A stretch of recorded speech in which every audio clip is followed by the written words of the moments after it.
तो भाग लो, नहीं तो भाग लो, यानी पार्टिसिपेट कीजिए या रन अवे। तो रन अवे वाला ज्यादा ऑप्शन आप लोगों को पसंद आ रहा है नहीं? देखो, जितना भागोगे, ये हमेशा हम आपको बता रहे हैं, कैरियर आपसे भागेगा। हम लोग चुनौतियों का सामना करना सीख जाएं। अभी तो थोड़ी देर इंटरव्यू ले रहे थे, एक लड़की नालंदा की है। अब बता दो, जो इसका होम डिस्ट्रिक्ट है, कोई भी ऑनर्स हो आपका, उससे कोई मतलब नहीं है, लेकिन इंटरव्यू में अगर आपके होम डिस्ट्रिक्ट से क्वेश्चंस आएगा तो आप बताइएगा या नहीं बताना चाहेंगे? अब बताइए कि उसने नालंदा में, हम पूछे कि अच्छा नालंदा में 3 यूनिवर्सिटीज थे, कौन कौन से हैं? 3 एंशिएंट, बता सकते हैं आप लोग? तो बता दो। तो तीसरा कोई? तेलहारा। मुख्यमंत्री का सबसे ड्रीम प्रोजेक्ट था वो, 2011 में उन्होंने उसको इनॉग्रेट किया था। तो देखिए, ये क्वेश्चन आपको इसलिए बताएं कि आपका ऑनर्स क्या है इससे कोई मतलब नहीं रहेगा वहां।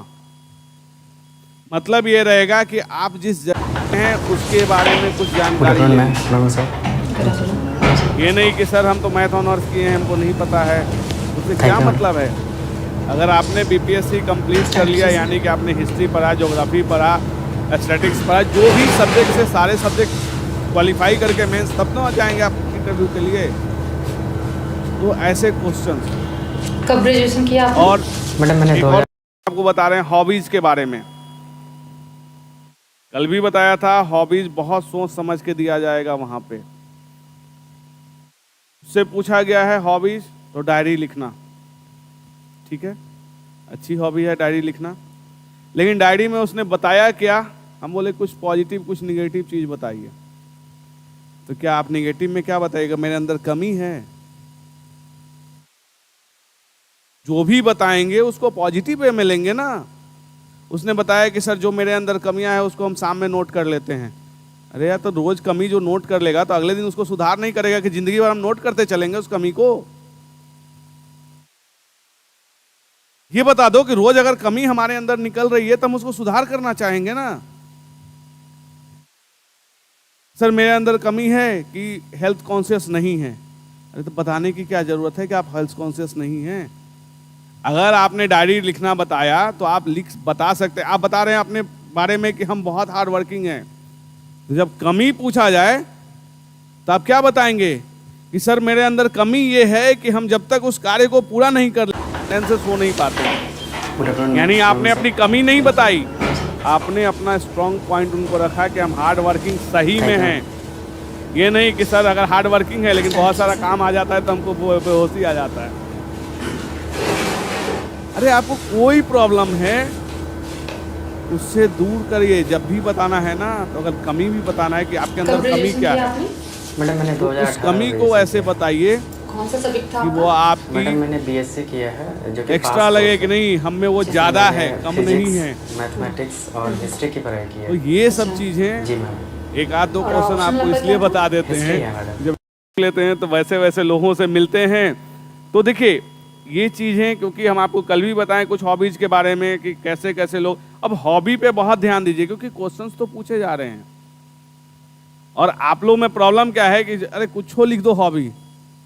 नहीं, ये है आप ऑफिसर के लिए जाना चाहते हैं, अरे चपरासी के लिए थोड़ी जा रहे हो कि किसी चाय बना के पिला देना है। आपको तो पिलवाना है उस दूसरे से, खुद तो बना के पिलाना नहीं है। तो फिर आपके अंदर वो कॉन्फिडेंस होना चाहिए बोलने का। तो लोकल्स जिसका जो होम डिस्ट्रिक्ट है, आपका ऑनर्स कुछ भी हो मतलब नहीं है, आप अपने होम डिस्ट्रिक्ट्स के बारे में ज़रूर जानकारी कीजिए। हम तो आपको कल भी बोले हैं, नालंदा डिस्ट्रिक्ट, गया और पटना, 3 डिस्ट्रिक्ट का इतिहास जरूर आप पढ़ लीजिए। Good afternoon. हाँ क्या? ये रेड जोन में इसलिए है कि आपसे क्वेश्चंस जो पूछे जाएंगे, इन तीनों में से कोई डिस्ट्रिक्ट आप पकड़ा ही जाइएगा, चाहे आप कहीं के रहने वाले होइए। क्योंकि मगध अगर आया तो पाटलिपुत्र और राजगीर तो आ ही जाएगा, और एजुकेशनल सेंटर्स आए तो आपको नालंदा आ ही जाएगा। तो फिर हाँ,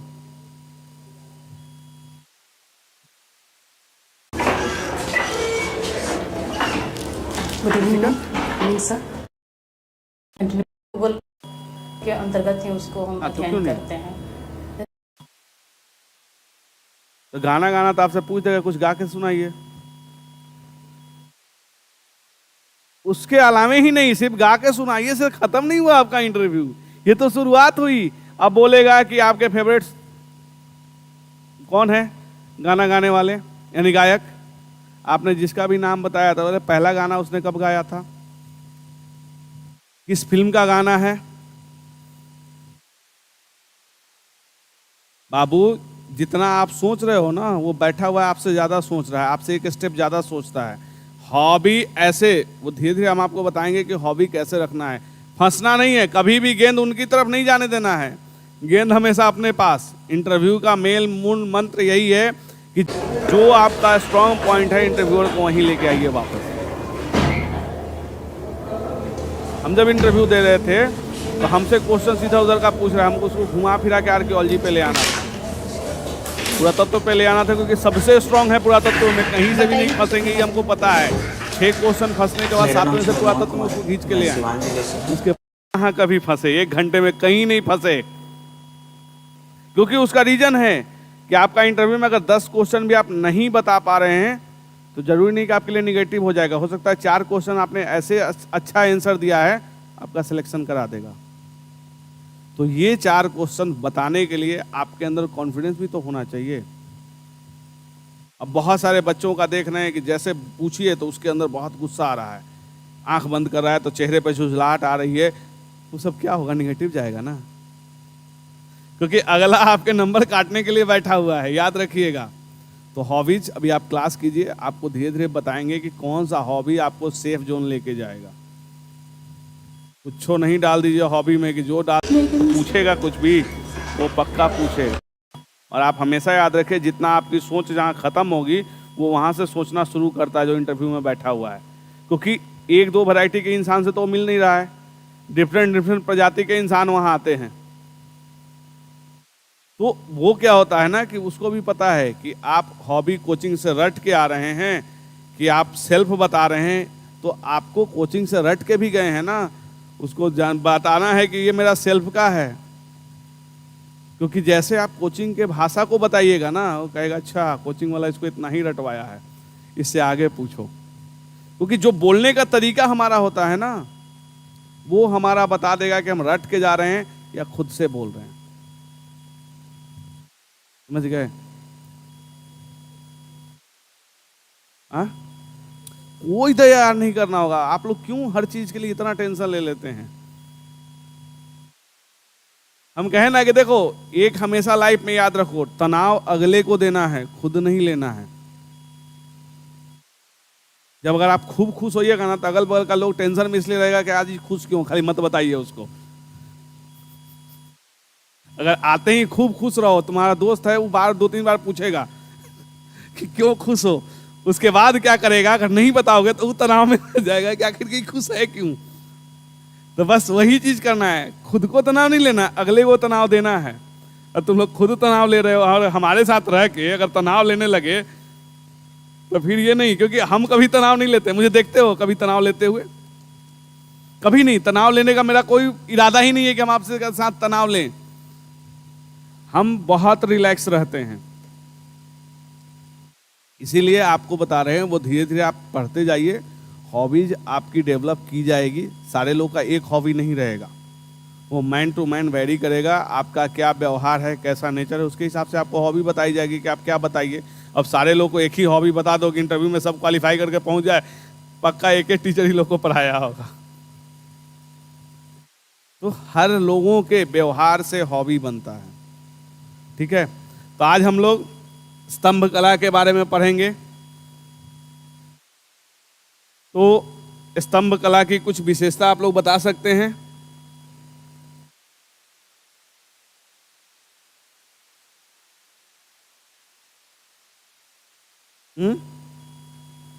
एकात्मक पत्थर है और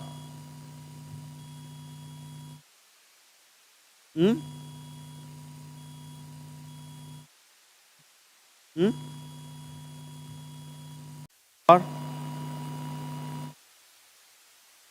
एकात्मक पत्थर है, ठीक है, ये एकात्मक दिख रहा है, इसीलिए इस पिलर्स को लिए सिर्फ आपको पढ़ाने के लिए। इसके बाद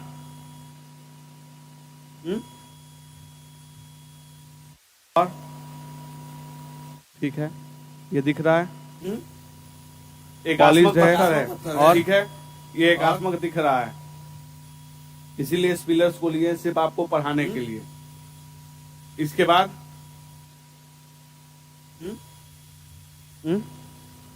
और ये उल्टा कमल का फूल है और ये दिख रहा है, देख के ही बता दो ना, पॉलिश्ड है, ये सामने आपको इसकी खासियत सामने आपके डिस्प्ले हो रही है, इसीलिए इस पिलर्स को लिए यहाँ से शुरू कर रहे हैं तो ये एकात्मक पत्थर आपको दिख रहा है, दिखा ना।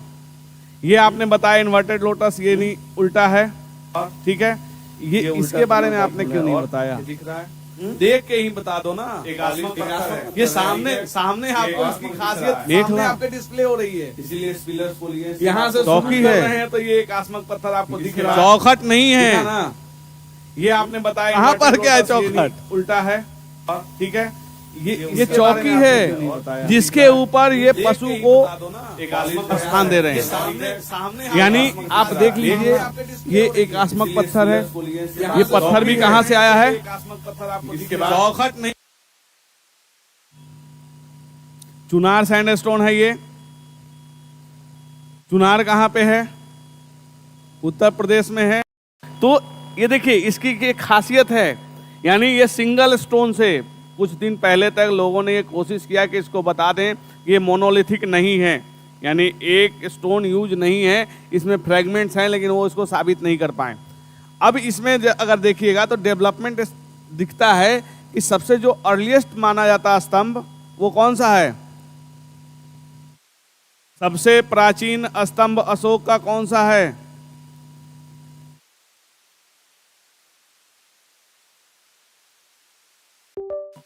यार कहीं हो ना, तो लौरियानंद नगर पहुंच जाओगे।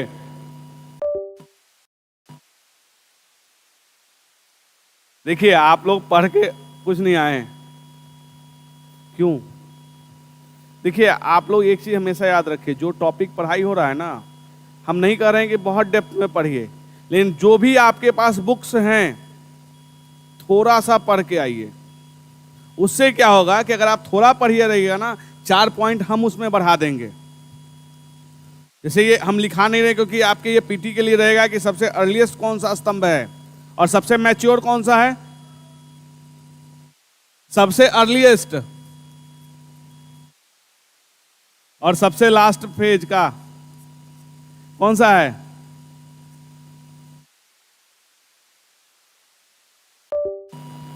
क्योंकि स्तंभ कला आप पढ़ने आए हैं, तो ये दोनों आपको पता पहले से होना चाहिए था कि कौन कौन सा है, तब तो हम डेवलपमेंट इसमें बताते कैसे कैसे हुआ है। स्तंभ कला सबसे अर्लीस्ट बसार का स्तंभ माना जाता है, कहाँ पे है बसार, कहाँ पे है? तो डर के क्यों बोल रहे, इतना डर किस चीज का है? हम आपको पहले ही बोल रहे हैं ना कि आपकी आवाज में लाउडनेस आना चाहिए। वैशाली है तो है, अगर आपने पढ़ा है तभी तो आप वैशाली बता रही हैं। देखिए आपको हम पहले भी बोल रहे हैं, अभी भी बोल रहे हैं, आवाज एकदम लगे कि हाँ आप हैं, जिंदा लोगों के साथ हम हैं, डर नहीं। हम क्या पनिशमेंट दे देंगे, गलत भी बताइएगा तो? कंफ्यूजन रखना ही नहीं है, ये इसी के लिए तो हम बोल रहे हैं, आपसे बुलवाते इसीलिए हैं। हम आपके साथ बातें नहीं तो हम आते डायरेक्ट लिखवाते हैं, कहते हैं कि चलिए आपका टॉपिक कंप्लीट हुआ, आप घर जाइए, आप लोग भी खुश हो जाते हैं। लेकिन हम आपसे बुलवा इसलिए रहे हैं कि आपको कम से कम ये सब चीजें याद रहे। और सबसे मैच्योर फेज का लास्ट में कौन सा है, ये तो आपको पता होना चाहिए था। सबसे अद्भुत जो अशोक स्तंभ का जो है, जिसको कहा जाता है कि सबसे बेहतरीन है, जिसमें सारे मौर्यन गुण मिल रहे हैं, सारनाथ का अशोक स्तंभ है। इतने देर से तुम लोग नहीं बता पाओगे, ये सबसे लास्ट फेज है जिसमें आप देखेंगे कि कहीं से भी, जैसे अगर बसाड़ का देखेंगे तो उसमें लगेगा कि शेर मतलब एकदम उसमें गतिशीलता नहीं है, लेकिन अगर आप अशोक स्तंभ को देखिएगा जो सारनाथ से मिला है, उसमें आप देखिएगा कि चारों शेर को इतनी अच्छी तरीके से बैठाया गया है सब पीठ सटा के बैठे हुए हैं। इतने अच्छे से तो कोई आज बैठे हुए आदमी भी नहीं बैठेगा जितने अच्छे से उस शेर को बैठा के बना दिया वहां पे। देखिए, आप स्तंभ कला में कम से कम आप दो चीज लिखना नहीं है, लेकिन दो चीज आपको जानकारी तो होना होगा कि सबसे अर्लीस्ट बसाड़ जो लौरिया नंदनगढ़ बोल रहे थे वो मिडिल फेज का है। क्योंकि देखिए क्या कर रहे हैं कि कोई भी आर्टिस्ट या कोई भी डायनेस्टी में जब आर्ट फॉर्म डेवलप होता है ना, एक उसका प्राइमरी फेज होगा, एक उसका मिडिल फेज होगा, और लास्ट फेज जो होता है मैच्योर फेज, वो आपको देखने को मिल जाएगा। क्योंकि मैच्योर फेज तभी आएगा जब वो आर्टिस्ट परिपक्व हो जाएगा। ठीक है, तो ये अर्ली में आप समझ गए वैशाली के बसाड़ में है, और मैच्योर फेज जो सबसे लास्ट जिसको मानते हैं हम लोग अशोक स्तंभ को मानते हैं। ठीक है, लिखिए स्तंभ कला हेडिंग दिए हैं। फोटो बनाया है किसी ने? कौन कौन बनाया? पहले कॉपी खाली ऊपर करो। नहीं बनाई हो? कल आए थे ना क्लास में? आपका नहीं, कल क्लास में थे? अभी कल क्लास में नहीं थे? फिर क्लास में ना बना लिए हो ना? तो पहले आप स्तंभ कला जब भी लिखेंगे, स्तंभ का फोटो उसमें बनना है। ठीक है, स्तंभ का फोटो बनाने के बाद एक छोटा सा स्तंभ का फोटो बना लीजिएगा, क्योंकि इसीलिए आपको यह दिखाया गया कि आपको ऐसे ही बना देना है। नंबर चाहिए, अच्छा नंबर आप बना दीजिएगा। एक स्केचिंग कर देना बस, फटाफट फटाफट पेन या पेंसिल जो यूज करते हैं आप करके कर लीजिए। अब उस पर लिखिए एरो देके, आपको पता है कैसे लिखना है। जो लाइनिंग है उसके अंदर एरो रहेगा। अभी आप लोगों ने कॉपी वो नहीं खरीदा है, लेकिन आप खरीदिए, इसलिए हाँ ये सही चीज है। इसमें क्या होगा कि तुम्हारा रनिंग स्क्रिप्ट में तुम्हारा अक्षर कितना टूट रहा है ये पता चल जाएगा। घर पे जब फेयर करोगे ना तो बहुत अच्छा खूब सुंदर लिख के लाओगे, लेकिन यहाँ क्या होगा ना कि अगर लिखवा रहे हैं ना तो भी आपका अक्षर टूटेगा, और एग्जाम में इससे भी ज़्यादा खराब होता है। जो मेरे लिखवाने का मेन मतलब यही है कि आप लोग लिखिए, अक्षर आपका टूटे, ये नहीं कि फेयर करके बहुत सुंदर सुंदर कॉपी ले आइए। उतना फेयर आप एग्जाम में नहीं लिख पाइएगा। बहुत कम लोग होते हैं जो यहाँ जितना अच्छा लिखते हैं एग्जाम में भी राइटिंग वो रह जाता है। एग्जाम में चूंकि प्रेशर रहता है, जल्दी जल्दी लिखना होता है, राइटिंग टूटता है। ठीक है, लिखना शुरू करें। मौर्य काल में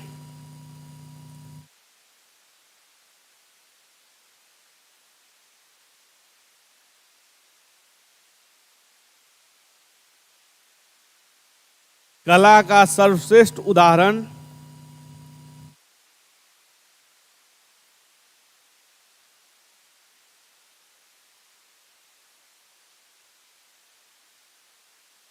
स्तंभ कला में दिखाई देता है। स्तंभ कला में दिखाई देता है।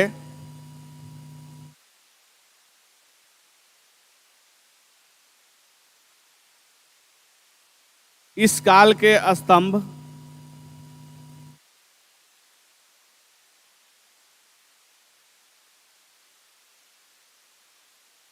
एकात्मक होता था।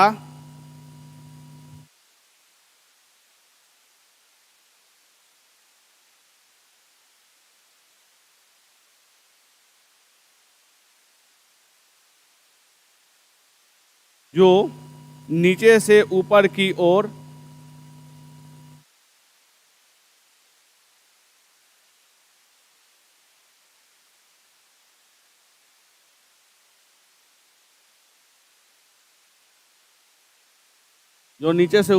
पतला होता जाता था।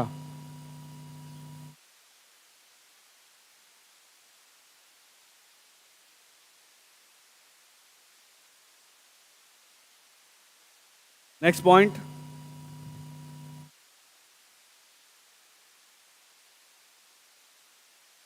अब लिखे नहीं, पहले एक चीज समझ लीजिए, स्तंभ अशोक ने क्यों लगवाया था। स्तंभ कला तो हम पढ़ रहे हैं, लेकिन स्तंभ लगवाया क्यों गया था?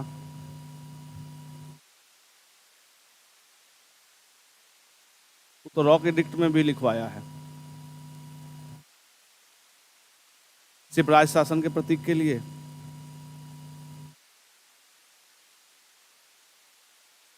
नहीं तो बुल भी लगवाया है उस पे। सिर्फ सिंह ही नहीं लगवाया, बुल भी लगवाया है। क्या? वही तो जानना चाहते हैं आपसे। देखिए, आप लोग सारे लोग पढ़ के आए हुए हैं या फिर पढ़ रहे हैं।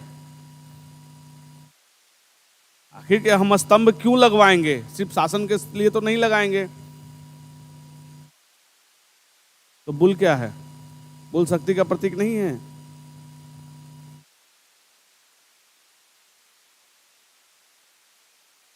सोचो कुछ। एकाएक हम सरेंडर करने नहीं देंगे आप लोगों को। अगर आप सोच रहे हैं कि एकाएक हम कह देंगे कि सर नहीं आ रहा है, नहीं, आप कुछ तो सोचिए। जैसे आपने ठीक बताया कि शेर शक्ति का प्रतीक है, बुल भी शक्ति का ही प्रतीक है। वो शक्ति यानी कि मेहनत के फॉर्म में वो आता है। सिंह है आक्रामक फॉर्म में शक्ति का प्रतीक, यानी वो हिंसक के रूप में है। और बुल को माना जाता है कि वो हमारे मेहनत के लिए वो प्रतीक है, वो भी शक्ति का ही प्रतीक है। ठीक है, लेकिन देखिए, स्तंभ लेख लिखवाया कब से गया है? आपने कभी पढ़ा इस इतिहास में? क्योंकि स्तंभ जो बनवाए गए वो कब से बनवाए गए?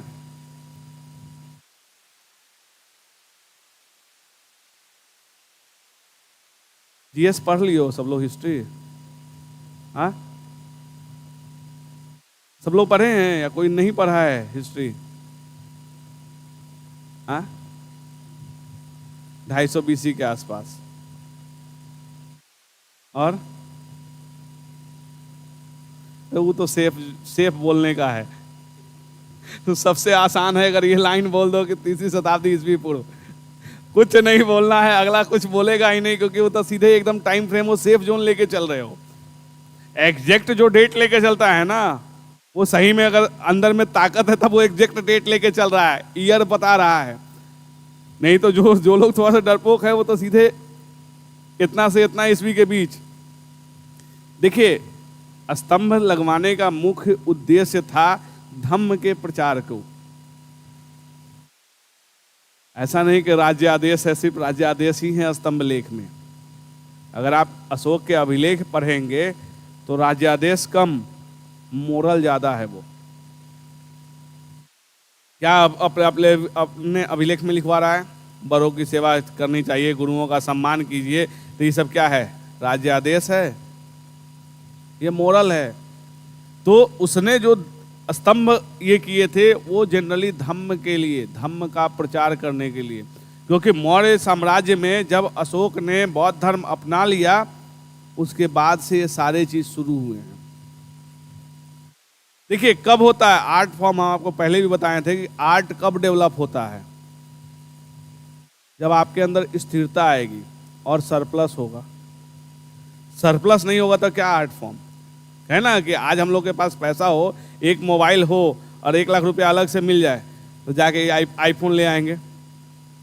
क्योंकि रईसी कब आता है? यानी आर्ट फॉर्म। रईसी का मतलब आर्ट फॉर्म। आप देखिएगा बड़े बड़े लोगों के यहाँ बड़ी बड़ी पेंटिंग्स लगे रहती है, उसका कोई सेंस नहीं। अगर गरीब को दीजिएगा तो उठा कर फेंक देगा, उसको जाके 500 में बिकाएगा तो बेच के वो खा जाएगा। क्योंकि आर्ट, जब आपके अंदर स्थिरता और संपन्नता आएगी तो जब उसने कलिंग के बाद युद्ध को छोड़ा और धम्म की ओर हुआ, तब इसके पास तो काम बचा नहीं ना। तब ये धम्म के प्रचार के लिए स्तंभ लगवाया। नेक्स्ट पॉइंट लिखिए। अशोक ने अपने धम्म के प्रचार प्रसार हेतु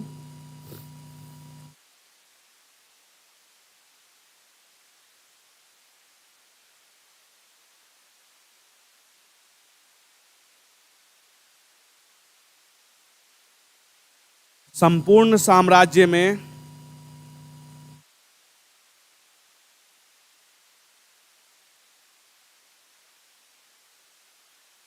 स्तंभ कला का विकास किया।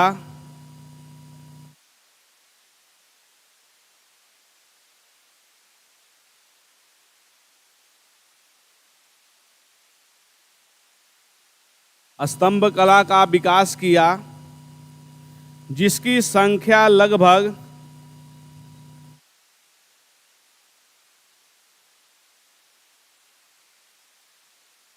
30 से 40 मानी जाती है।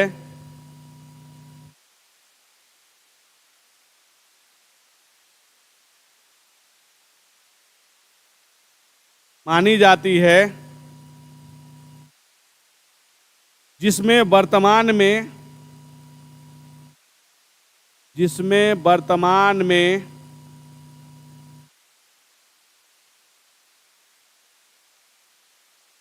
लगभग 15 के आसपास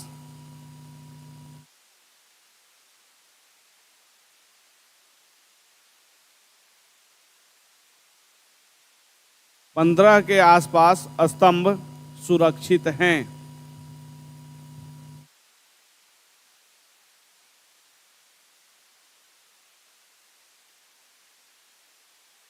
क्या जैसे स्तंभ लेख जब वो धम्म अपना लेता है तब, क्योंकि उसने डेटिंग नहीं दी है, इसीलिए हम बोले ना कि बहुत मतलब हिम्मत होता है, क्योंकि कहीं डेट नहीं है। हम क्यों बोलें, तुम ये गौर किए कि हम बोले कि ये बहुत हिम्मत होता है कि आप एग्जैक्ट डेट पे जा रहे हैं जबकि कहीं डेट है ही नहीं, अनुमान आप लगा रहे हैं। हम आपको ये कमेंट दिए, शायद आप उस चीज समझ ही नहीं पाए। हम जो आपको बोले कि एग्जैक्ट आप डेट ले रहे थे, तो हम आपको क्या बोले, बहुत हिम्मत की बात है कि एग्जैक्ट डेट, क्योंकि कहीं भी अशोक के स्तंभ पे तो डेट है ही नहीं। डेट रहता तब ना, आप एकदम दे रहे हैं। देखिए वो सेफली बोलना है कि जब धम्म के प्रचार के लिए कर रहे हैं, यानी जब जब बौद्ध धर्म अपना रहा है उसके बाद कर रहा है।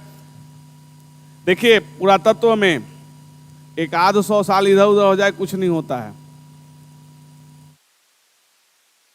और अगर आप एकदम आर्कियोलॉजी बेस्ड पूरा, ये तो हिस्ट्री है, आर्कियोलॉजी में जाइएगा तो एक आध 1000 साल इधर उधर होता है। हाँ एक्चुअली देखिए, जैसे वैदिक ऋग्वेद का डेट कितना है, 1500 से 1000 बीसी। आप एग्जैक्ट कैसे कर सकते हैं ऋग्वेद का डेट, क्योंकि देखिए ये कोई जरूरी है कि 1500 में ऋग्वेद लिखा ही गया। ये तो हमारे यहाँ बाहर के इतिहासकारों ने हमारा डेट निर्धारित कर दिया। अब जानिए कि लोहा का डेट कितना है, आयरन। हाँ अभी 900 1300 में भी अटके हुए हो ना। यहाँ जुआफरडीह है बिहार में, उसका जो डेट जा रहा है 1800 बीसी चला गया लोहा का डेट। अब बताइए, जब लोहा 1800 बीसी जा रहा है तो यानी कि लोहा से पीछे तो ऋग्वेद तो जरूर जाएगा।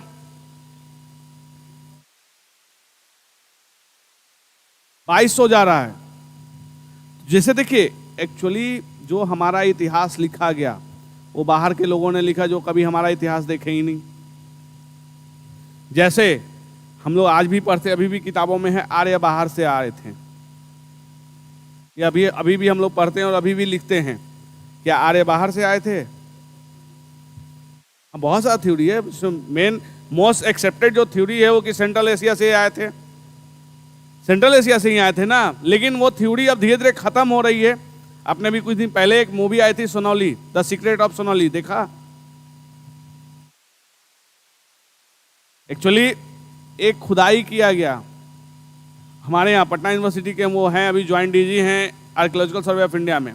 उन्होंने खुदाई करके एक रथ का अवशेष लिया जो कि एक लड़ाई का जो लड़ने वाला रथ होता है उस टाइप से वो रथ है।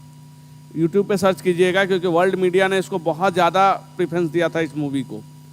ये मूवी नहीं है, एक डॉक्यूमेंट्री है 55 मिनट के, द सीक्रेट ऑफ सोनौली। ये मनोज वाजपेयी ने इसने आवाज़ दी है इस मूवी में, मतलब वो कहानी सुना रहे हैं। और यहाँ कहीं स्टूडेंट, पटना यूनिवर्सिटी के ही स्टूडेंट है जो इसकी खुदाई कर रहे हैं। सोचो किस्मत का कितना वो धनी इंसान है, एक 20 बाई 20 का ट्रेंच लिया और पूरे वर्ल्ड में फेमस हो गए। एक कहावत होता है ना कि कोई एक घटना आपको पूरी दुनिया में अमर कर जाती है, सेम चीज उनके साथ हुआ। एक ट्रेंच लिए, अमर हो गए। उसमें उन्होंने इस चीज का खंडन किया है कि कोई आर्य बाहर से नहीं आए हैं, वो हम ही लोग में का एक वॉरियर ग्रुप है। जैसे हमारे यहाँ अगर गांव में आप रहते होंगे तो 2-4 लोग वैसे होते हैं जो बात बात में झगड़ने के लिए तैयार होते हैं, बस 2-4 लोग, यानी वो लड़ाका टाइप का ही रहेंगे। तो आर्य कोई बाहर से नहीं थे, हमारे अंदर ही कुछ लोग थे जो लड़ाका थे, वो उनको आर्य कह दिया गया। देखिए कॉन्सेप्ट धीरे धीरे बहुत सारे चेंज होंगे, क्योंकि एक चीज बताइए कि अगर सारे आर्य हम लोग के बारे में, हम लोग यहाँ के लोकल्स किसको बताया जाता है? जो सिर्फ आदमी है हमारे यहाँ ना, बस बताया जाता है कि वो यहाँ के हैं, बाकी हम लोग जितने सब बाहर से आए हैं। एक चीज बताइए, क्या उस समय प्लेन भेजा गया था कि आ जाओ तुम लोग वहां से सेंट्रल एशिया से, कि वहां से उड़ के सब आए थे? इसीलिए देखिए बहुत सारी इतिहास में घटनाएं हैं, वो इसीलिए रीराइट हो रहा है इतिहास का, फिर से लेखन हो रहा है इतिहास का, और बहुत जल्द आपको सही इतिहास पढ़ा जाएगा। जैसे हम लोग मुगल काल अभी भी पढ़ते हैं, होता है कि मुगल काल में पूरे इंडिया पे, क्या पूरा इंडिया पे मुगल काल का शासन था? लेकिन पढ़ते हैं ना हम लोग, होता है ना। अब होता है कि अकबर महान है कि अशोक महान है, आपसे इंटरव्यू में पूछा जाएगा कौन महान था?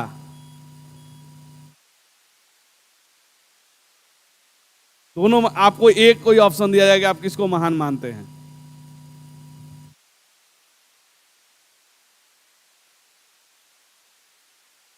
कैसे के लिए? क्यों, अशोक उससे कम किया था क्या? अशोक सेल्फ बिल्ट है, उसके लिए यहाँ चाटुकार नहीं है जो उसको महान करने के लिए थे, उसने अपने खुद से किया था। लेकिन आपका जवाब क्या होगा, हमको ये तो बता दीजिए। आपसे एक क्वेश्चन पूछा गया, आप जवाब बताइए, हमको उसमें एक्सप्लेनेशन मत दीजिए कि अकबर महान कि अशोक महान। आप जवाब दीजिए, आप समझिए कि हम आपसे क्वेश्चन पूछ रहे हैं, आप जवाब तो दे दीजिए इसका। नहीं तो आप एक संतुलित जवाब दीजिए ना मुझे, संतुलित जवाब। हम सिर्फ नाम नहीं पूछ रहे हैं, अगर महान है तो क्यों है, संतुलित जवाब। अपने अपने क्षेत्र, क्षेत्र कौन सा है?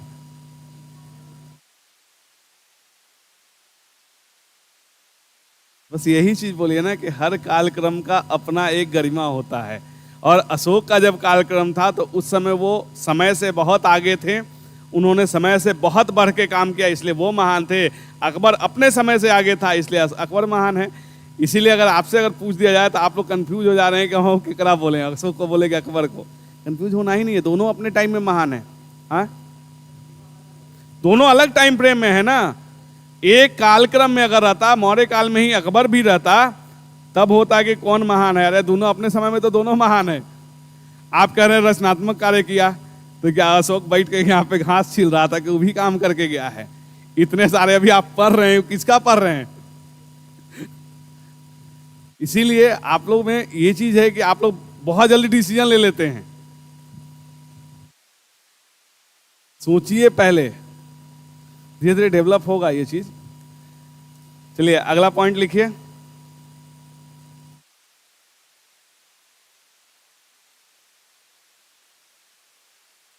चुनार एवं मथुरा से लाए गए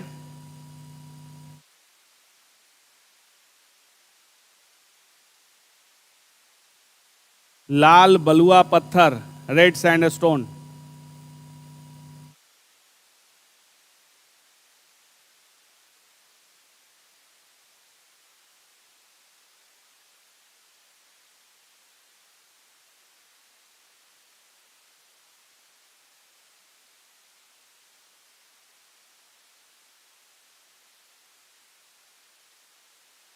पत्थर का प्रयोग स्तंभ के निर्माण में किया जाता था।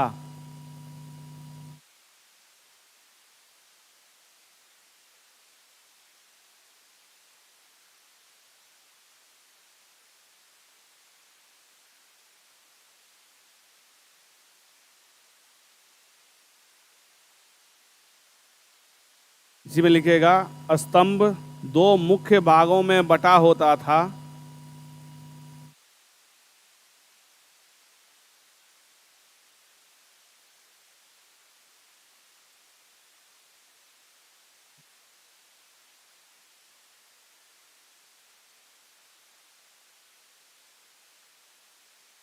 रोमन में 1 लिख के, एक में लिखेगा स्तंभ भाग यानी पिलर, और दूसरा होता था शीर्ष भाग। एक स्तंभ भाग, पहला स्तंभ भाग और दूसरा शीर्ष भाग।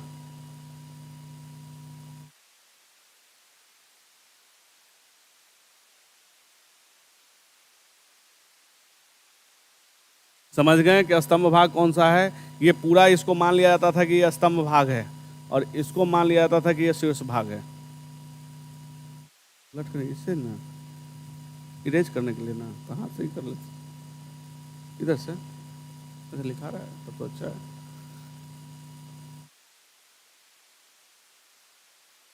ठीक है, आप समझ गए। एक हो गया आपका स्तंभ भाग और दूसरा होता है शीर्ष भाग। ज़्यादा इसमें डिवाइडेशन नहीं बोलिएगा कि बाद में अगर कोई आपको कहे कि नहीं इसमें जो ये चौकी है इसके बारे में भी दीजिए, ये दीजिए, ये सब नेक्स्ट पॉइंट में हम लोग लिखेंगे। बस सिर्फ 2 भाग में भी इसको बांटना है। नेक्स्ट पॉइंट लिखिए, तना के ऊपर तना, अरे इसके ऊपर ये यहां से यहां तक इसको तना मान रहा है ना, ये बेस भाग, इसका बेस मान लिया जा रहा है। इसके ऊपर तना के ऊपर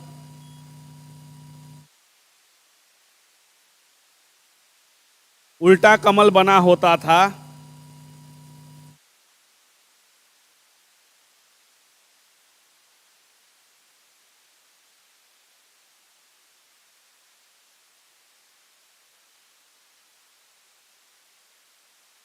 जिसके ऊपर ये उल्टा कमल हो गया, जो बता रहे हैं वो, ये उल्टा कमल यहां से यहां तक हो गया, जिसके ऊपर एक चौकी है, जिसके ऊपर एक चौकी बनी होती थी,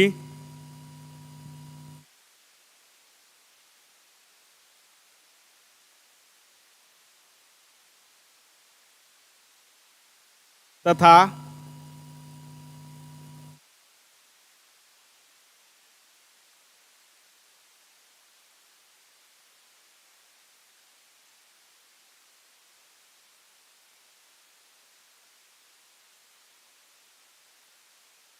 चौकी के चारों तरफ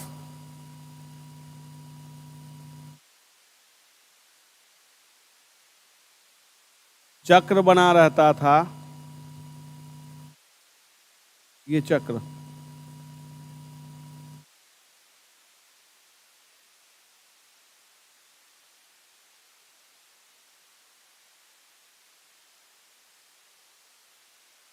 ये चक्र बना होता था, जिसमें कितनी तिलियां होती हैं? 24 लिख लीजिए, क्योंकि हमारे तिरंगे में भी सेम चीज है। यही चक्र तिरंगे पे गया है, वो गांधी जी के चरखा से चक्र नहीं लिया गया है। जो कुछ दिन पहले तक ये चलता था कि वो गांधी जी के चरखा से चरखा हटा के चक्र रख लिया गया, वैसा कुछ नहीं था। ये चक्र ही हमारे तिरंगे पे गया है, जिसमें 24 तिलियां थी। लिख लिया। नेक्स्ट पॉइंट,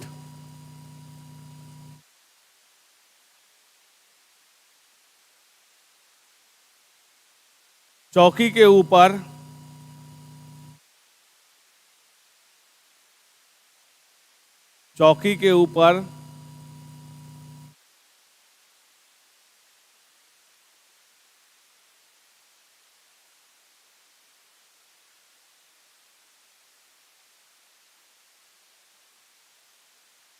विभिन्न पशुओं की आकृति बनाई जाती थी,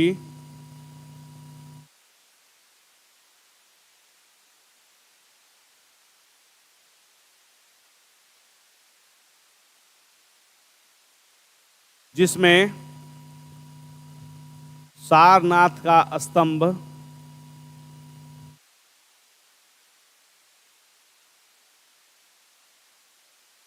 सारनाथ का स्तंभ सबसे सुंदर प्रतिकृति, सबसे सुंदर प्रतिकृति माना जाता है। सारनाथ का स्तंभ सबसे सुंदर प्रतिकृति माना जाता है।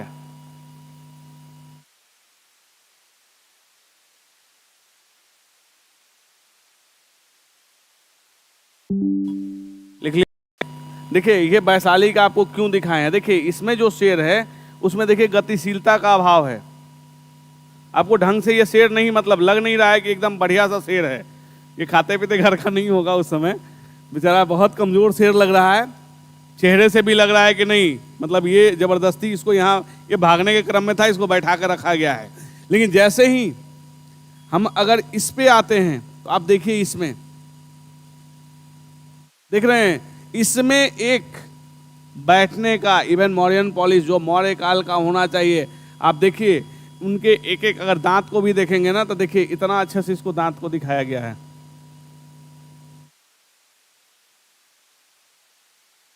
यानी इसीलिए माना जाता है कि ये सबसे अच्छी रचना, जो पिलर स्तंभ है, जो स्तंभ है अशोक के, उसमें सबसे बढ़िया है। आप देख रहे हैं इसमें आप देख रहे हैं बुल को भी स्थान दिया गया है। ये चारों तरफ ये जानवर से आपको बताया कि उल्टा कमल, ये सारे चीज जो भी इसकी स्पेशलिटी थी वो सारा सारनाथ स्तंभ में आपको दिख जाता है। जबकि इससे पहले हम आपको दिखाएं वैशाली का, उसमें अगर आप शेर देखेंगे तो वो लग रहा है कि जबरदस्ती बैठाएगा, और ढंग से बैठ भी नहीं पाया उस पर, क्योंकि आर्टिस्ट पहली बार प्रयास कर रहा है। तो देखिए, जब पहली बार अगर वो प्रयास करेगा तो जाहिर सी बात है कि आर्ट फॉर्म में तो दिक्कत होगी, क्योंकि आर्ट का नियम ही है कि पहली बार आप बनाएंगे तो थोड़ा खराब होगा, दूसरी बार, तीसरी बार, और जैसे आप परिपक्व हो जाएंगे तो जैसे देखते हैं स्केच बनाने वाले आर्टिस्ट को, फटाफट आप बताते जाइए, वो आदमी को देखेगा भी नहीं, स्केच उतार देता है। तो ये जो बना रहा है यानी वो बहुत ट्रेंड आर्टिस्ट है, ठीक है। इसके अलावा आपको जैसे बताया, देख रहे हैं जो ये शेर बनाने के लिए किया था, इसमें नहीं बना पाया है ढंग से, ठीक है। इसका मुंह ही टूट गया, तो आर्टिस्ट को अगर मारना चाहिए था हथौड़ी से थोड़ा धीरे, वो मार दिया होगा जोर से, पूरा मुंह जो तोड़ ताड़ के बराबर कर दिया इसका। एक्चुअली बनाने की कोशिश, क्योंकि जब परफेक्शन तभी आएगा, हम आपको कल भी बोले थे ना, परफेक्शन कोशिश करते रहना चाहिए, और कोशिश भी पॉजिटिव वे में, कॉन्फिडेंस के साथ कोशिश करना है कि हम कर सकते हैं। तब जैसे कल हम आपको उदाहरण दिए कुएं का, कि अगर वहाँ के पत्थर पे बाल्टी को मारिएगा तो बाल्टी टूट जाएगा, लेकिन रोज रखिए उस बाल्टी को, देखिए उस पत्थर पे गड्ढा हो जाता है। तो परफेक्शन तभी आएगा। तो देख रहे हैं ये डेवलपमेंट दिखा रहा है, आप देख रहे हैं इसमें भी वो चौकी पे है, ये उल्टा कमल है। तो ये सारा चीज धीरे धीरे बनाया जा रहा है, इसमें डेवलपमेंट दिखेगा आपको, ठीक है। देखिए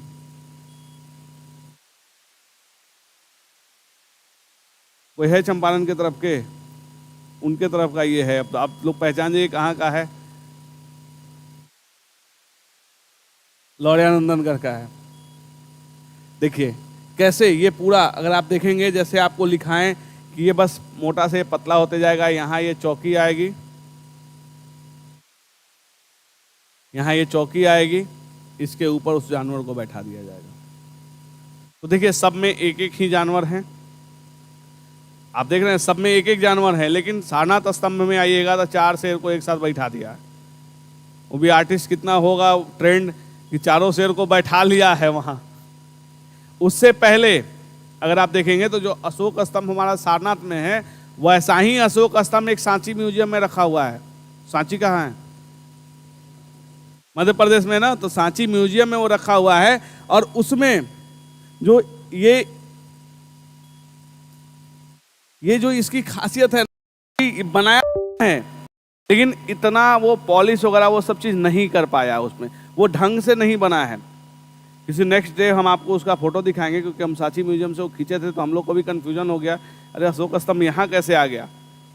तो पता चला कि नहीं, ये एक्चुअली आर्टिस्ट ने वो पहला प्रयास किया था, क्योंकि मौर्य काल में था तो सांची भी तो अशोक के ही टाइम में था ना, सब अशोक के ही अंडर में था। तो वहां पे वो आर्टिस्ट प्रयास किया था जो फाइनल यहां पे रिफ्लेक्ट हो रहा है, ठीक है। इसी में एक हेडिंग डालिएगा, ईरानी एवं अशोक के स्तंभ का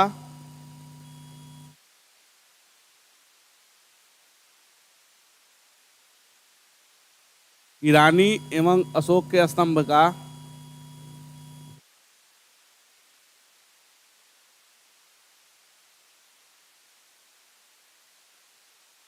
तुलनात्मक अध्ययन।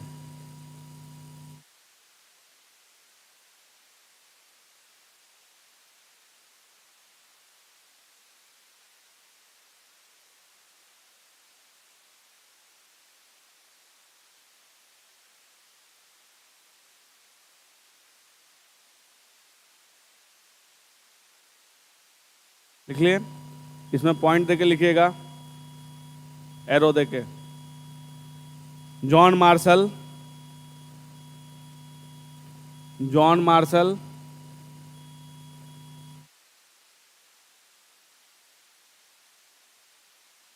पर्सी ब्राउन,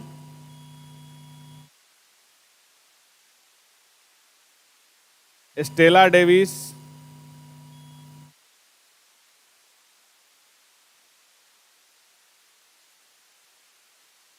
आदि विद्वानों ने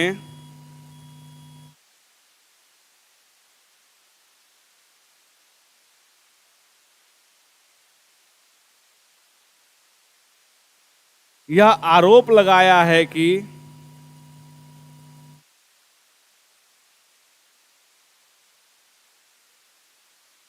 अशोक द्वारा निर्मित स्तंभ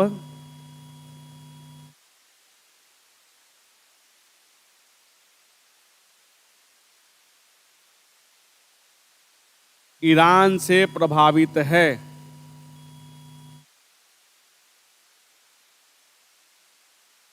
ईरान से प्रभावित है। देखिए, हमारे यहाँ कुछ भी अच्छा होगा ना, तो बाहर का जो भी इतिहासकार रहेगा वो कहेगा कि नहीं, ये लोग अपने से थोड़ी कर सकता है, ये कहीं से न कहीं से प्रभावित होकर आया होगा। ठीक है, नेक्स्ट पॉइंट। हाँ,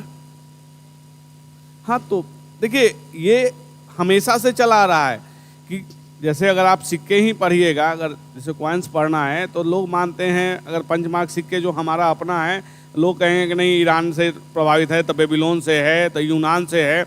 ऐसा कुछ नहीं है, क्योंकि हमारा इंडिजिनस ओरिजिन था, लेकिन फिर भी लोग मानते नहीं है कि हम लोग वो कर सकते हैं। ये लोग अपना पक्ष देंगे, उसके बाद हम लोग तुलना करेंगे तो पता चल ही जाएगा कि हाँ, हम लोग उससे प्रभावित हैं कि वो लोग हमसे प्रभावित हैं। अभी भी चलेगा, वो हमेशा से चलेगा। नेक्स्ट पॉइंट, इन विद्वानों का मानना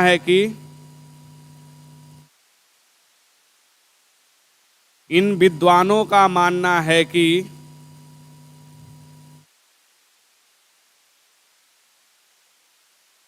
स्तंभों के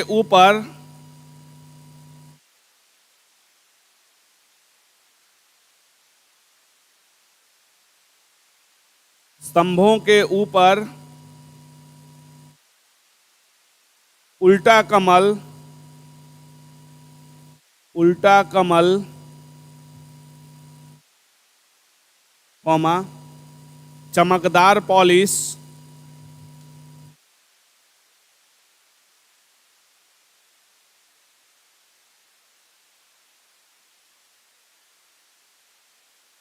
चमकदार पॉलिश, आदि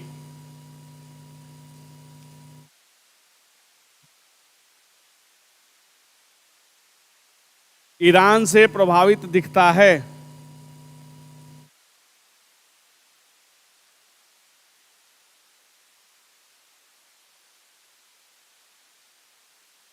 नेक्स्ट पॉइंट,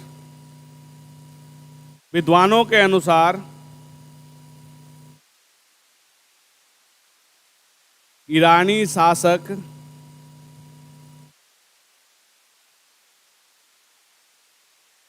डेरियस प्रथम, डेरियस के बाद ऐसे कर दीजिएगा, प्रथम नहीं, डेरियस हाइफन देके, डेरियस प्रथम से प्रभावित होकर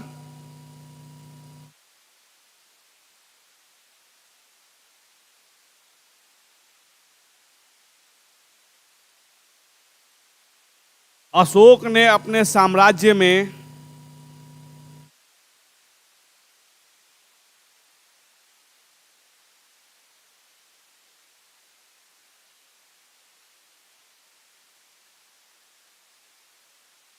पाषाण स्तंभों का निर्माण करवाया था।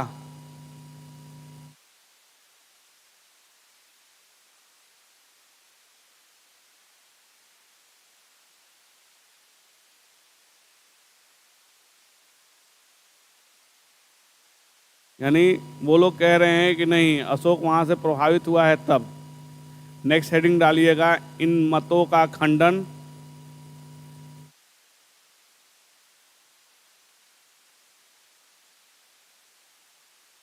ऑब्लिक आलोचना।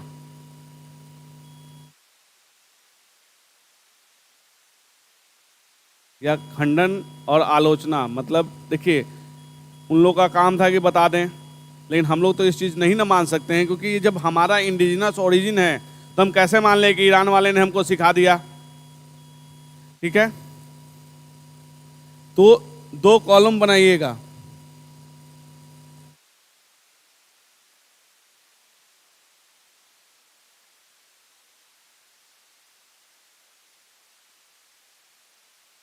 दो कॉलम बना दीजिए घेर के, एक तरफ ईरानी स्तंभ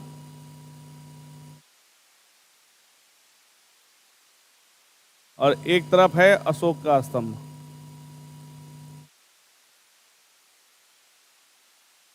एक तरफ ईरानी स्तंभ और दूसरी तरफ अशोक के स्तंभ।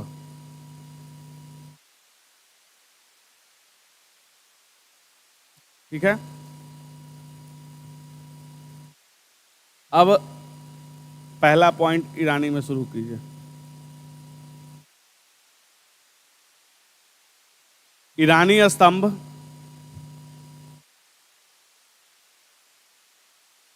छोटे छोटे पत्थर के टुकड़े को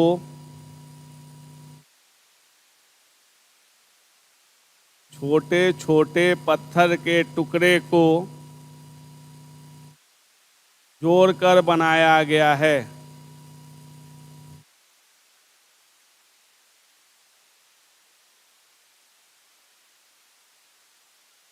समझ गए? पहला ही खंडन हो गया कि ये लोग छोटा छोटा पत्थर टुकड़ा जोड़ के बना रहा है स्तंभ। और हमारे अशोककालीन स्तंभ, लिखिए अशोक के तरफ, अशोककालीन स्तंभ एकास्मक है। देख रहे हैं, ये पूरा यहां से यहां तक एकदम एकास्मक है।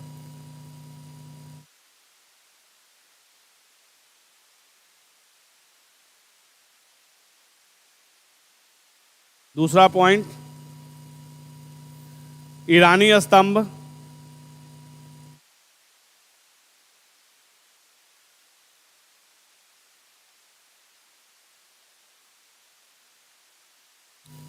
राजमहल के प्रांगण में, प्रांगण या परिसर कर दीजिएगा, प्रांगण ऑब्लिक परिसर। ईरानी स्तंभ राजमहल के प्रांगण ऑब्लिक परिसर में स्थित होता था।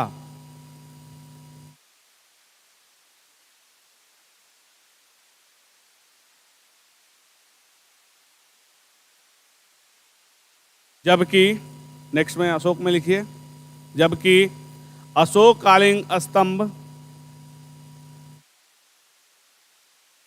कहाँ था अशोककालीन स्तंभ? खुले आकाश में कहाँ पे था?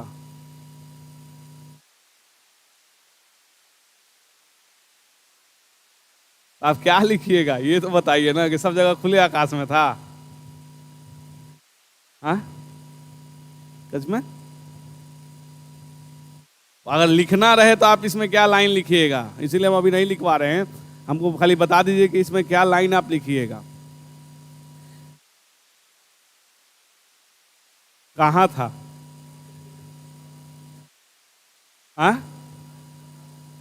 राजमहल के बाहर।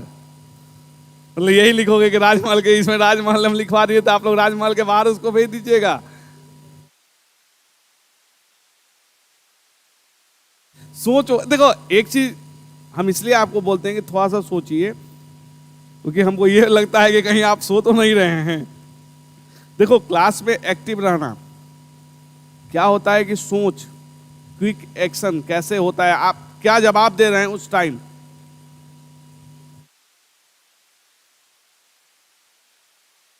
जी पूरे साम्राज्य, यही तो हम सुनना चाह रहे थे कि तुम लोग बोल तो दो अपने से, तब हम तो लाइन लिखवाएंगे ही। तो बोल तो दिए, हम तो कह रहे हैं कि ठीक है। देखो इतनी देर से हम चाहते तो फट से लिखवा देते, लेकिन हम चाह रहे हैं कि आप लोग सोच तो जाए वहां तक।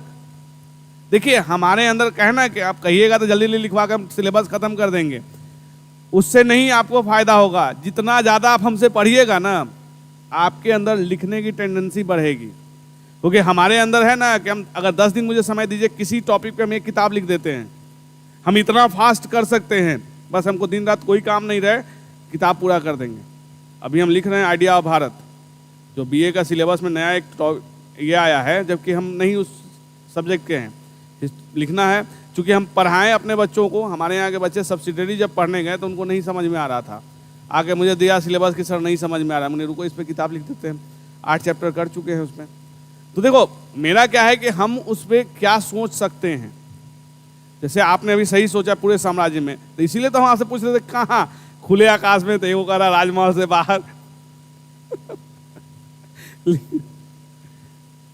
हाँ? लिख पाओगे ना। देखो कोई भी सीख के नहीं आता है। हम अगर आज आपके सामने बोल रहे हैं तो उसके पीछे हमारी वर्षों की मेहनत है। ऐसा नहीं है कि हम आज खड़े हुए और आज हम एकदम प्रकांड विद्वान हो गए, नहीं, हमने मेहनत किया और आज भी हम पढ़ रहे हैं। ऐसा नहीं कि हम सब कुछ जान रहे हैं, नहीं। देखिए एक टीचर अगर नहीं भी जान रहा है ना, फिर भी वो आपको अच्छे से पढ़ा सकता है, क्योंकि उसके अंदर वो तकनीक का विकास कर लेता है कि आपको पढ़ाना कैसे है। हम भी क्या किताब से ही ना पढ़ाते हैं, हम भी तो लिख के ही ला रहे हैं। ऐसा थोड़ी है कि हम पूरा दिमाग में एकदम छाप लिए हुए हैं, नहीं। लेकिन हाँ, ये मेरा मानना है कि अगर हम आपको समझा पाएँ तो ये मेरे लिए प्लस पॉइंट होता है। हम हमेशा कोशिश करते हैं कि आपके अंदर की सोच डेवलप हो।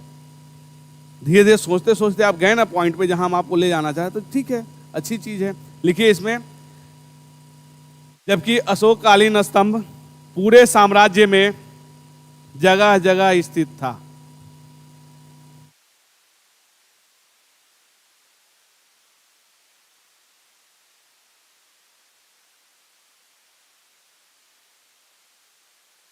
नेक्स्ट पॉइंट, ईरानी स्तंभ के ऊपर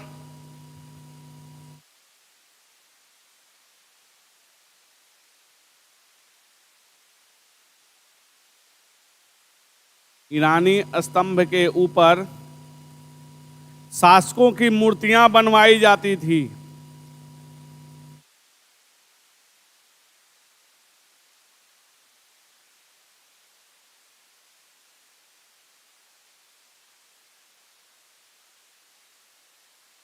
जबकि मौर्यकालीन में लिखिएगा, जबकि मौर्यकालीन स्तंभ के ऊपर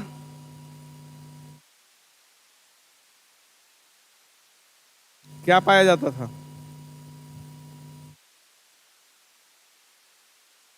ऊपर पशुओं की बनी आकृति पाई जाती है।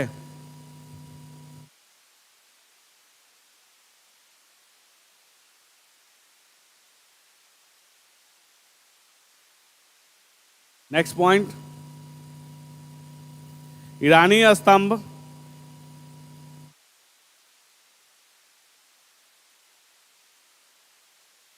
चौकी के ऊपर लगवाया जाता था।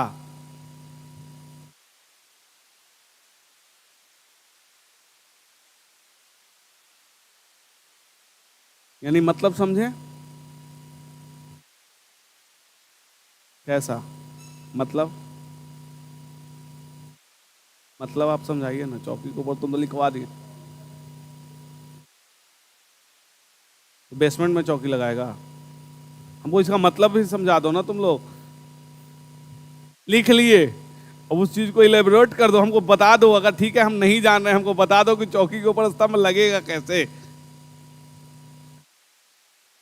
टॉप पे हम कह रहे हैं चौकी के ऊपर स्तंभ लगाया जा रहा है, टॉप पे ले जा रहे हो।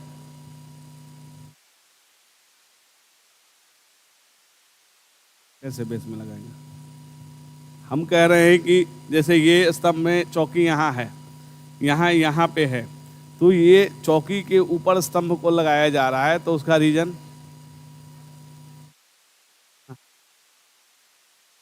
हाँ,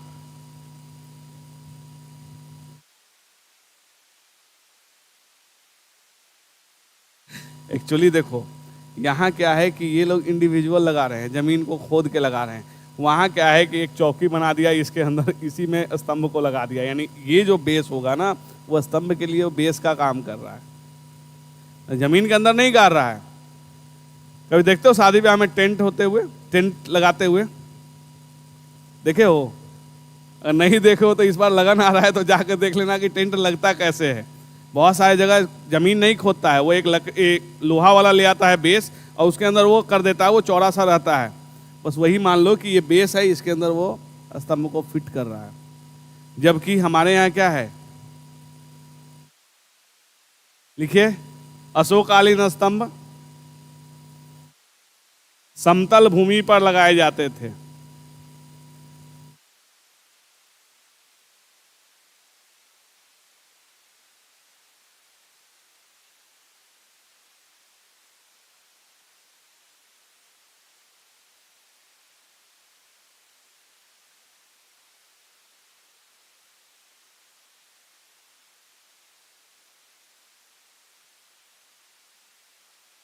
नेक्स्ट पॉइंट, ईरानी स्तंभ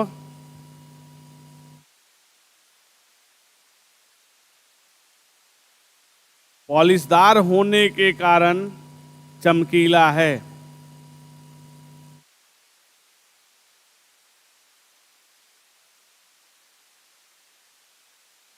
यानी पहले से ये पॉलिशदार है। अशोक की तरफ लिखिएगा, अशोककालीन स्तंभ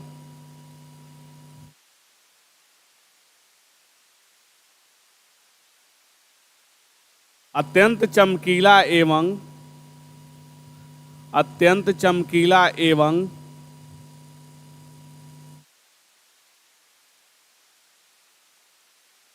अच्छी तरह से पॉलिश किया है।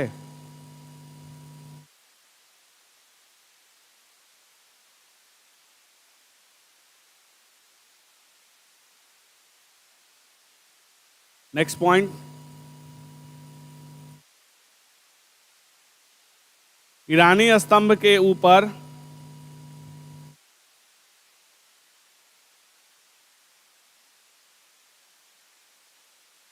क्या है,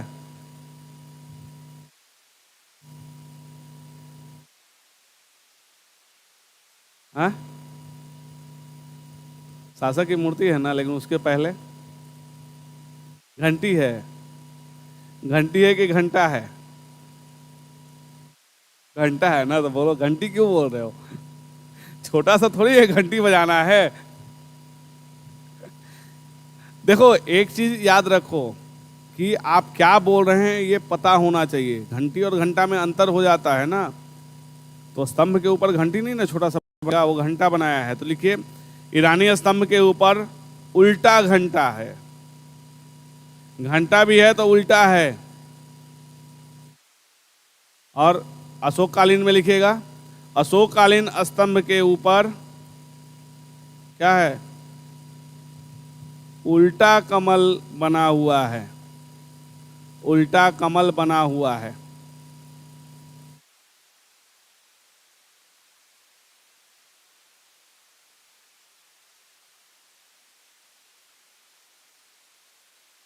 तो इतना आपका ये समझ में आ गया कि कैसे इसमें हम लोग अंतर कर रहे हैं।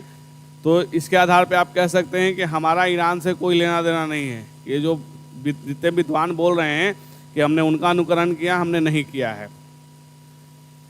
हाँ, समानता क्या रहेगा? जब हम उससे कोई इंस्पायर्ड ही नहीं है तो समानता कहाँ से आएगी? देखिए, हम आपको पहले ही बताए ना कि जब आप इतिहास पढ़ेंगे तो जैसे समुद्रगुप्त को क्या कहा जाता है? भारत का नेपोलियन कहा जाता है। नेपोलियन कब पैदा हुआ? तो मॉडर्न युग का है। समुद्रगुप्त कब का है? एंशिएंट है, मैंने 3rd-4th सेंचुरी एडी का है।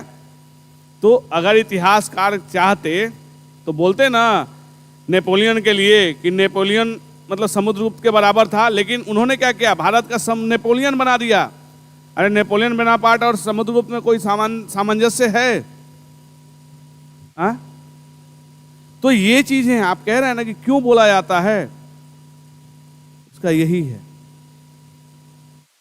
देखिएगा, हमारे जितने महापुरुष हैं उनकी तुलना मॉडर्न युग के किसी महापुरुष से कर देते हैं इतिहास में। जो हमारे जितने राजा हुए, जो बड़े बड़े राजा हुए, उनकी तुलना कर देते हैं, जबकि कोई सामंजस्य ही नहीं है। तो फिर तो देखिए, इतिहास के साथ बहुत छेड़छाड़ हुई है। आपको इतिहास से जब आप पढ़िएगा तो देखिएगा कि महाराणा प्रताप के बारे में 1 से 2 पेज में कहानी खत्म हो जाती है। अगर उन्होंने इतना स्ट्रगल किया तो स्ट्रगल तो लिखते इतिहास में। देखिए वो फेल्योर के लिए रूप में दिखाया गया है, जबकि क्या उनमें अच्छाई नहीं थी? बहुत ही अच्छाई, लेकिन वो दिखाया नहीं गया। देखिए इतिहास उसी तरह से लिखा गया।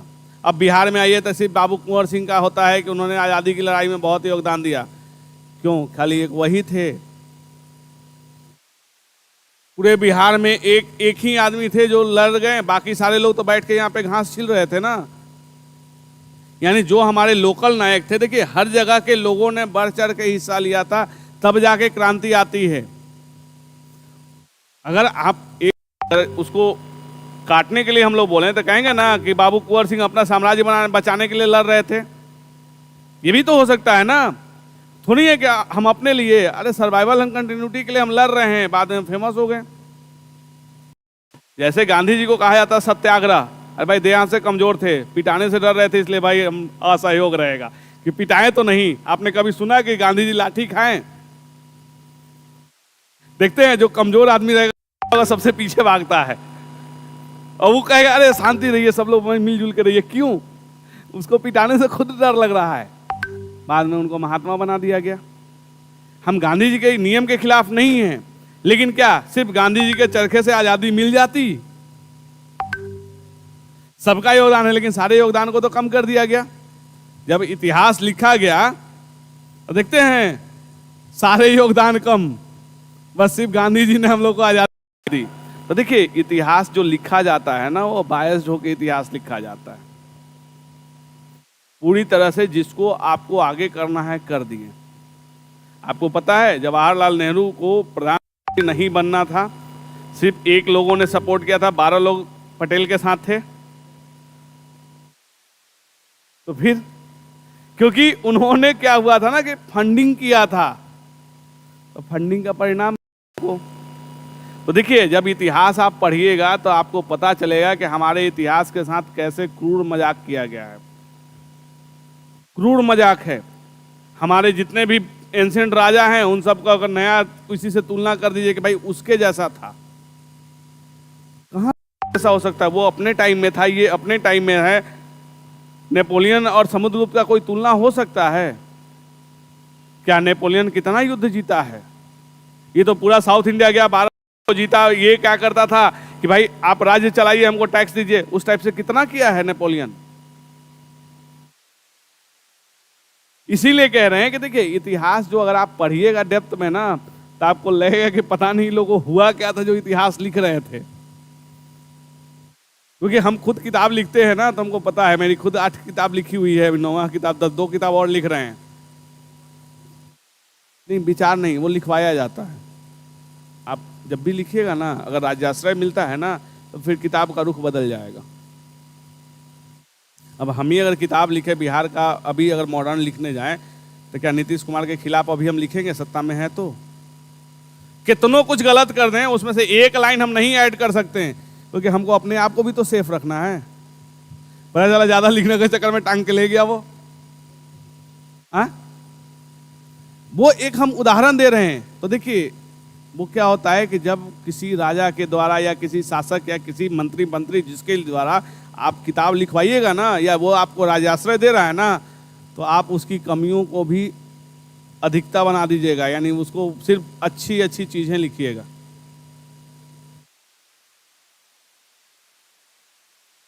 तो अतिशयोक्ति है। आपने पढ़ा प्रयाग प्रशस्ति, उसमें वो लिखता है कि समुद्र को जब बीना बजा रहा है तो स्वर्ग की अप्सराएं नीचे आके नाच रही हैं। पॉसिबल है? ये बताइए। उसमें लिखा हुआ है, उसमें लिखता है कि समुद्रगुप्त के घोड़ों ने 7 समुद्रों का जल पिया। अरे भारत की सीमा से 7 को समुद्र लग ही नहीं रहा है, तो उसका घोड़ा कहां दूसरे जगह गया था जल पीने के लिए? एक्चुअली देखिए जब राज्याश्रय मिलता है ना, तो कभी आप न्यूज में पढ़िएगा तो कोई नेता कल ये कहेगा ना, कोई उसका पार्टी वाला जो रहेगा जिसको पैसा ज्यादा मिल गया है, अरे वो तो भगवान है हमारे लिए मंदिर बना देगा। तो देखिए ये आज नहीं हो रहा, ये शुरू से अगर आप अभिलेख देखेंगे तो उसमें अतिशयोक्ति है। क्योंकि उसमें जो लिख रहा है लाइन, कोई देखा है कि स्वर्ग की अप्सराएं नीचे आ रही हैं नाचने के लिए, और इतना बढ़िया बीना बजा रहा है। अरे अगर बीनाधारी के रूप में अगर देखेंगे तो हमारे यहाँ नारद कम थे, तो वो कह रहा है नारद से भी अच्छा बजा रहा है। तो देखिए ये अतिशयोक्ति होती है। कोई भी राजा के बारे में आप जब लिखिएगा, जब आपसे राजा लिखवा रहा है ना, तो क्या होता है कि जैसे अशोक के लिए ही दिव्यवदान में लिखा हुआ है कि 8 स्तूप खुदवाया और 84,000 स्तूप बनवाया। राख कहाँ से लाया उतना? क्या एक आध ट्रक वहां राख था गौतम बुद्ध को जलाने में? वही तो 1,000 भी नहीं मिल रहा है, लेकिन हमारा टेक्स्ट तो दे रहा है ना। तो फिर टेक्स्ट दे रहा है तो आप मानना पड़ेगा। तो देखिए, ये होता है अतिशयोक्ति। इतिहास में बहुत सारी अतिशयोक्तियां हैं, जैसे से आप पढ़िएगा ना तो आपको हंसी भी आएगा। हाँ, सब जगह है, ऐसा नहीं है कि अतिशयोक्ति नहीं है। अगर वो ऐसा लिखने वाला नहीं है तो नहीं लिखा। समझ गए? देखिए, हर काल में लिखा गया। और इतिहास जो होता है, देखिए इतिहास समय सापेक्ष होता है। जो समय में है वही ना सही जान सकता है कि हाँ क्या सही था क्या गलत था। आज तो हम लोग सिर्फ उसका खंडन या फिर समर्थन या फिर विरोध कर सकते हैं, या तो हम एग्री हो सकते हैं ना डिसएग्री हो सकते हैं। उस काल में क्या हुआ हम तो थे नहीं। जैसे आपने कभी देखा, अभी सिंधु सभ्यता पे मोहनजोदारो एक फिल्म बनाया था ऋतिक रोशन। एक चीज बताया, उसको सपने में आया था कि पुजारी की बेटी उसके पास आ रही है, कहीं रिफरेंस है। जब उसका लैंग्वेज ही डिसाइफर नहीं हुआ तो ऋतिक रोशन को क्या सपना आया था? अच्छा, उतना ही नहीं, जो सबसे लास्ट सीन अगर आप लोग देखे होंगे तो याद होगा कि वहां जल प्रलय होता है और सीधे गंगा के मैदान में वो आ जाता है। वहां कोई फ्लाइट भेजे हुए था कि हेलीकॉप्टर लेके गया हुआ था कि वहां पे जल की घटना होगी और वहां से एकाएक आप गंगा के मैदान में चले आइए। नहीं देखे होंगे तो कभी अब यूट्यूब पे देखिएगा, सबसे लास्ट लाइन जो सर्वाइवल एंड कंटिन्यूटी जो दिखाया है उस पे पॉसिबल है कि एकाएक आज यहाँ बाढ़ की घटना और सारा लोग उठ के एक ही बार। इंडस वैली कहाँ है? वेस्टर्न में। मैंने 2000 किलोमीटर चल के और पैदल सारे लोग को लेके आप आ जाइए गंगा के मैदान में। आपको पता था उस समय क्या यहाँ से टेलीफोन गया था कि यहाँ पे बाढ़ नहीं है, वहां बाढ़ आ गया, यहाँ आ जाओ, यहाँ अच्छे से रह सकते हो। तो देखिए क्या होता है ना कि एक अपनी कल्पना भी होती है लोगों की, क्योंकि उसका अभी तक जो लिटरेचर है, जो उसकी लिपि है, डिसाइफर नहीं हुई है। डिसाइफर किया था एक पाकिस्तानी लेखक ने, लेकिन अभी वो सर्वमान्य नहीं है। वो किताब मेरे पास है, 850 पेज की वो किताब है, जिसपे इंडस स्क्रिप्ट को एक पाकिस्तानी लेखक है वो डिसाइफर कर चुका है, लेकिन अभी वो मान्य नहीं है। क्योंकि आज भी अगर आप जो ब्राह्मी पढ़ रहे हैं, कौन डिसाइफर किया था? कब किया था?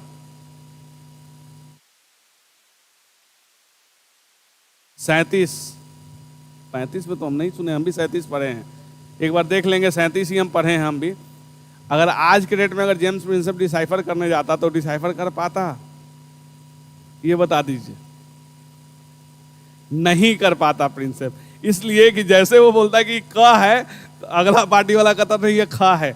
क्योंकि आज इंडस स्क्रिप्ट नहीं डिसाइफर होने के पीछे यही है, क्योंकि आज वो कर चुका है।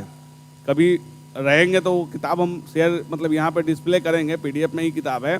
वो पूरा कर चुका है किताब डिसाइफर, मतलब लैंग्वेज। कोई मानने को तैयार नहीं है, कैसे मान जाएगा पाकिस्तान वाला कर दे? अगर कोई अमेरिकी किया रहता तो हो सकता है कि एक्सेप्टेबल हो जाता। देखिए बहुत सारी चीजें हैं। अगर जेम्स प्रिंसेप ने कर लिया, क्योंकि उस समय उसका विरोध करने वाला कोई नहीं था, अगर आज ही रहता तो क्या होता? अरे जेम्स प्रिंसेप अपने पूछो कि कौन जात का है, किस पार्टी का है। अगर ये पार्टी हमको सूट नहीं करता ना, ये तो गलत डिसाइफर किया है, होता है ना। तो लैंग्वेज जो आज शंख लिपि नहीं डिसाइफर हो पाई, शंख लिपि नहीं पढ़ा जा चुका है। बिहार में कहीं से शंख लिपि मिलता है? बिहार में कहीं है जहां आप लोगों ने शंख लिपि देखा हो? वही है सोन भंडार में जो लिपि है, शंख लिपि है, जिसके बारे में कहा जाता है ये पढ़ लीजिएगा तो गेट खुलेगा और खजाना आएगा, वही शंख लिपि है। सुने भी कैसे नहीं है, हमारे बिहार में ही है। राजगीर में जो रथ चक्का है, जहां जरासंध का रथ धंसा था, उसमें भी वो शंख लिपि है। अरे कम से कम बिहार को जान तो जाओ तुम लोग, एक का तो सुने ही नहीं है, जबकि बिहार में अवेलेबल है। देखिए हम सारी चीजें जो उदाहरण देते हैं हम सब जगह जाके आए हुए हैं, हम देख के आए हुए हैं, इसीलिए हम उदाहरण देते हैं। देखिए जो हम पढ़े रहेंगे हम उदाहरण वही देंगे, क्योंकि हम एग्जैक्ट आपको, क्योंकि हम आर्कियोलॉजी वाले हैं, जब तक एविडेंस नहीं मिलेगा तब तक हम लोग एग्री नहीं करते हैं। एविडेंस मिल गया, एग्री कर दिए, इतिहास बदल दिए, क्योंकि हम लोग इतिहास पढ़ते नहीं हैं, हम लोग इतिहास बनाते हैं। इतिहास जो हम लिख देंगे, आप लोग इतिहास वाले वही पढ़ेंगे कि वही इतिहास हुआ। हम आर्कियोलॉजी बैकग्राउंड वाले हैं ना, तो हम लोग जब भी जो मिलेगा एविडेंसेस उसी से बताएंगे। इसमें नेक्स्ट पॉइंट लिख लीजिए, पॉइंट में एक एरो देके नीचे में लिख दीजिएगा,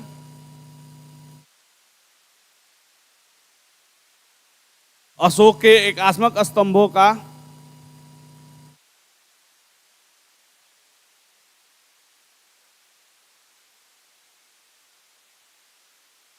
सर्वोत्कृष्ट नमूना यानी एक्सलेंट एग्जाम्पल, सर्वोत्कृष्ट नमूना हमारे देश का राजकीय चिन्ह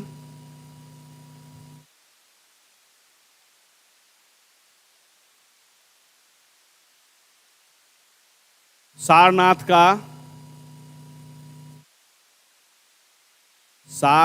का सिंह स्तंभ है। सिंह स्तंभ को इन्वर्टेड कमा में घेर दीजिएगा,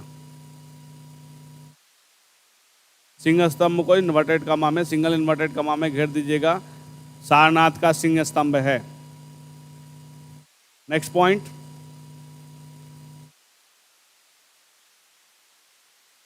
अशोककालीन अन्य स्तंभ,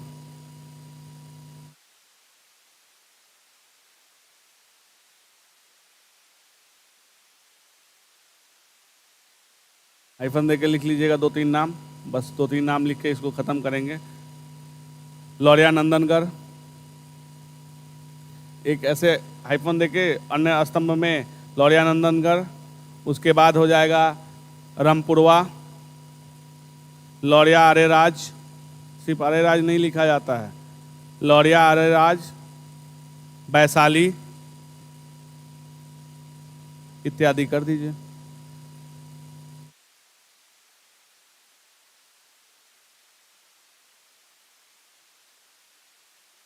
ये हमारा स्तंभ कला कंप्लीट हुआ। कुछ जिज्ञासा है तो इसमें आप पूछ सकते हैं।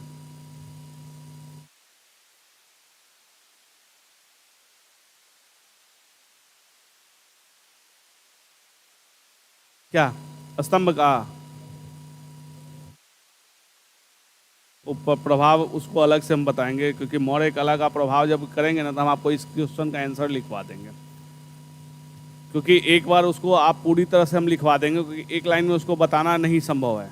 जब आपसे क्वेश्चंस पूछा जा रहा है तो उस क्वेश्चन के आधार पे ही आप लिख के ले जाइए, तो पूरा ही पढ़िए, क्योंकि अगर एक लाइन में बता देंगे, देखिए आप समझ रहे हैं कि क्या प्रभाव पड़ रहा है, क्योंकि ये उसके प्रचार में काम आ रहा है। यानी धम्म के प्रचार के लिए अशोक ने मौर्य कला का बखूबी यूज किया है, चाहे वो स्तंभ कला हो, चाहे वो केव आर्किटेक्चर हो, या फिर मूर्तियां हो। मूर्तियों में भी बहुत धर्म से रिलेटेड मिल रहे हैं, केव आर्किटेक्चर भी मिल रहा है और स्तंभ भी मिल रहा है, तीनों हम लोग को मिल रहा है। तो ये तो प्रचार के लिए है ही। तो जब आएगा तो इसका क्या है, तो आप एक बृहत हम आपको आंसर इसका लिखवा देंगे। और कोई क्वेश्चन?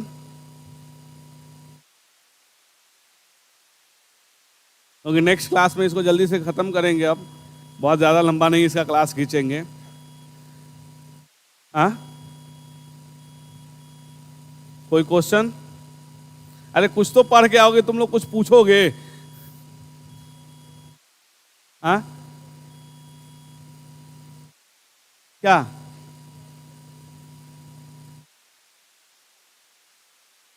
ये पशु का सिंह आप ही ना बता रहे थे कि शक्ति का प्रतीक है, बुल मेहनत का प्रतीक है।